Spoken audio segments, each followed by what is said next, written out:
I'm on a bus right now.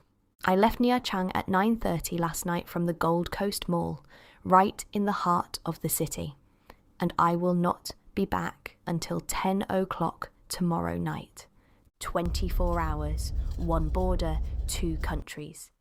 And a story I did not expect to be telling quite like this. If your visa is expiring or you want to know about Visa Run in Vietnam, stay with me, this one is for you. In this video, you will know every ring about Visa Run, cost, budget, and experience. Welcome. Let me take you back to where it began. It started here. Gold Coast Mall, central Nha Trang, 9:30 at night. A cab. City lights still alive outside the window. That particular energy of a night departure. The feeling that while the rest of the city is settling into its evening, you are just beginning something. I was heading to the pickup point for my limousine bus. No airport, no departure gate, just a street in the middle of the city and a journey that would bring me back to this same city. 24 hours later, different stamp, same sea. Here is the thing nobody tells you when you choose to build a life in a country that was not designed for you. Your visa does not care about global circumstances. It expires when it expires. With conflict in the region disrupting flight routes across Southeast Asia right now, I had two options. Option 1, fly to Bangkok. Except flights are getting delayed by days. People are getting stranded. The idea of sitting in a foreign airport with no confirmed return, that risk felt very real. Option 2, a limousine bus, Nha Trang to Cambodia by road, through the border, then straight back. The road sounded harder, but the road was certain. I knew exactly when I was leaving. I knew exactly which border I was crossing. I knew exactly when I would be home. I chose certainty. I chose the road. Now, preparation for a journey this long is its own ritual. 1 hour before departure, I took a motion sickness tablet. This is not optional for me on long road journeys. What I did not expect was what that tablet would do to me once we started moving. I packed everything I needed for the hours ahead: chips, grapes, drinks, sushi for the road. My snacks were sorted: camera, GoPro, selfie stick, my Samsung Galaxy S24 Ultra, chargers, wires, power bank, all of it. Skincare, my creams, lip balm, the essentials. I even packed my makeup, though honestly, somewhere on that bus, on that long dark road, the idea of doing a full face felt completely unnecessary. Some journeys just ask you to exist without performance. I was ready, or as ready as you can be for something you have never done before. And then I arrived at the pickup point. I stepped out of the cab and looked around.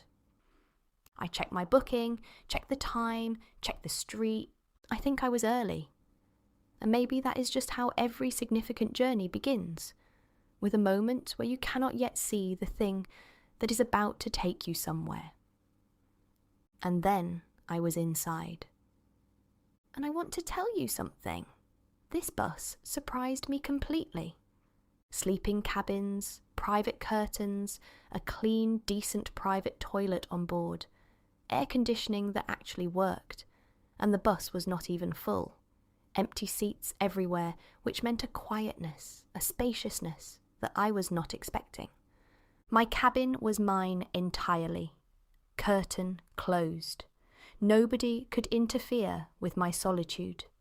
The people travelling were all pleasant, all considerate, everyone giving each other space in that unspoken way that makes a shared journey feel peaceful rather than crowded. We departed at 9:30 at night. The motion sickness tablet did something I did not plan for. It made me sleep. Deeply, completely. The kind of sleep that comes when your body decides the decision has been made, the journey has begun, and there is nothing left to do but surrender to the road. I remember the lights of Nha Trang fading. I remember settling into my cabin with the curtain drawn, the air conditioning cool, my snacks within reach, a Korean drama open on my phone. One of those series that pulls you in completely and then gently releases you into unconsciousness. And then, morning. We reached the border area around 6 in the morning. And this is where the journey became something I could not have scripted. First, the Vietnam border officials told me the process here doesn't work the way I expected. You do not exit Vietnam first. You go to Cambodia first. Fill out the form there. If Cambodia accepts you, then you come back to Vietnam for your exit stamp. So I walked across, into Cambodia, by foot, across an international border, just like that. On the Cambodian side, I was told to sit outside and wait. A police officer came to speak with me. He asked me a few questions. Standard questions. Where are you from? What do you do? I told him. I am a writer, a lyricist. I have worked in the Indian film industry. He looked at me for a moment, and then he picked up his phone and Googled me. I watched him read. Whatever he found, he seemed satisfied. He signed something. And just like that, the interaction was over. Calm, professional, unexpectedly human. I walked back to the Vietnam side for my exit stamp, then back to Cambodia again to apply for my Cambodia visa. Single entry visa, important to remember. This is not multiple entry. You cross once and you come back once. That is the visa you are paying for. The Cambodia visa at the border cost 1 million Vietnamese dong, approximately $38. Here is something I want you to understand before you do this journey. You can only receive your new Vietnam visa after you have officially exited Vietnam, not before. The exit has to happen first, then the new entry document becomes valid. So I waited. At the border, in the Cambodian border zone, waiting for my agency to confirm and send my new visa document through. This is normal. This is expected. But if nobody tells you this in advance, those hours of waiting can feel very disorienting. So now you know. Once my visa came through, I went to print it. 50,000 dong at the printing shop at the border, less than $2. And this is where the mistake happened. I printed the document my agency sent me. What I did not do was open it fully and check it before printing. When I handed it to the Cambodian officer to exit Cambodia, she looked at it, looked at me, and told me it was wrong. I looked at the date. My agency had sent me my previous visa, an old document, already expired, and I had printed it and carried it all the way here without checking. For a moment, standing at an international border with the wrong document in my hand, I understood exactly what the word helpless feels like. I contacted my agency immediately. They apologised. They sent the correct visa to my phone. I showed the officer my valid visa on my phone screen. She accepted it. I exited Cambodia. The lesson I am leaving with you here is worth more than anything else in this video. Print your documents. But before you print, open every single page. Check the date. Check the visa number. Check your name. Is worth more than any amount of problem solving at a border crossing. Check your documents every single time. Now I was entering Vietnam, and immediately a man approached me. He offered me a service. $15, he said, and he would get me through the Vietnam entry queue faster. A shortcut. Skip the line. I said no. I joined the official queue with my wrong printed visa in my hand, because that was the only print I had, and my correct visa on my phone screen. When I reached the officer, I was honest. I showed him my visa on my phone. I told him I did not have a printout of the correct one. He looked at the phone, he looked at me, and then he asked for 50,000 dong. I gave it to him. I believe he used it to print the document himself, and with that, I was stamped back into Vietnam. Sometimes a journey teaches you that rules have texture, that borders are human, and that 50,000 dong, less than $2, can resolve a situation that felt completely impossible 60 seconds earlier. I walked back to the bus, and I was, I think, the first person to return. I got into my cabin, drew the curtain closed. The air conditioning was perfect. Outside it was already hot, that flat border town heat that has no shade and no mercy. Inside my little cabin, it was cool and quiet and completely mine. I lay back. Everyone else was still navigating the border, still in queues, still in that particular border crossing limbo that I had just come through. And I just rested in my private cabin. Curtain closed, journey almost done. One by one, the other passengers returned.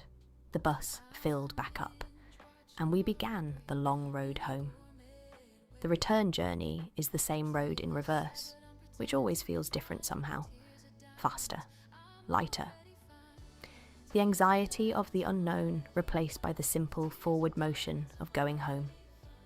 The bus stopped in several places along the way. Small towns, brief pauses, the road unfolding the same way it had the night before. Coast, highway, mountains, the long, patient geography of Vietnam moving past the window. 1 hour before we arrived back, I took my motion sickness tablet again for the return leg. Just like the departure, preparation is everything on a journey this long. Let me give you every single number, because this is what every person planning this journey actually needs to know. The bus and Vietnam visa service package, 4,100,000 Vietnamese dong, approximately $156. This covered my limousine bus both ways and the visa processing service through my agency. One payment, one less thing to coordinate on the day. Cambodia visa at the border, 1 million Vietnamese dong, approximately $38. Single entry, not multiple entry. You cross once and you come back once. Remember that before you book. Visa document printing at the border, 50,000 dong, less than $2. The officer fee for printing my correct visa on the Vietnam side, 50,000 dong, less than $2. Extra cash I carried for food, coffee, snacks, and incidentals along the way, 2 to 3 million dong, approximately $75 to $115. I did not spend all of it, but having it meant I never once felt stuck or stressed about small expenses. Total cost of this entire visa run, approximately $195 to $200 all in. And what did that buy me? Almost 3 months. A few days short of 90, depending on your specific visa terms and entry date, but close to 3 months of staying legally in one of the most beautiful cities in Southeast Asia. You decide if that is worth it. I will be honest with you. Before I left, this journey sounded exhausting. Overnight bus, international border, documents, queues, uncertainty. And yes, it was long. And yes, the wrong visa moment was genuinely stressful. And yes, a police officer Googled me at a Cambodian border crossing. But was it hard? Not as hard as I thought. Not even close. The bus was comfortable. The privacy was real. The motion tablet handled the road. My snacks handled everything else. And the border, despite everything, was navigable, human, manageable. If you are sitting somewhere in Vietnam right now, looking at your visa expiry date, wondering whether the road option is worth considering, I want you to hear this clearly. It is worth considering. It is worth doing. And now you know exactly what to expect when you do. I arrived back in Nha Trang at 10 o'clock at night. I had left from Gold Coast Mall the previous night at 9:30.